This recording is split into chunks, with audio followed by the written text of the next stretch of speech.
निधिम् व्यासाय विष्णुरूपाय व्यासरूपाय विष्णवे नमो वै ब्रह्मनिधये वासिष्ठाय नमो नमः।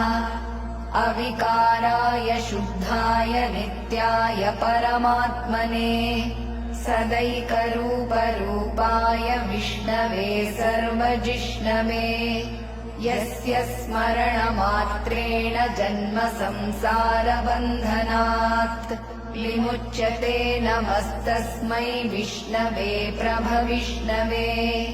ॐ नमो विष्णवे प्रभविष्णवे।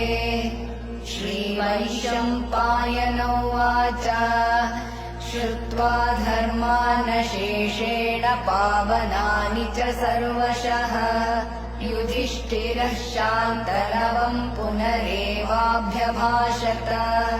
श्रीयुधिष्ठिर उवाच किमेकम् दैवतम् लोके किं वाप्येकम् परायणम् स्तुवन्तः कम् कमर्चन्तः प्राप्नुयुर्मानवा शुभम् को धर्मः सर्वधर्माणाम् भवतः परमो मतः किं जपन्मुच्यते जन्तुर्जन्म संसारबन्धनात्।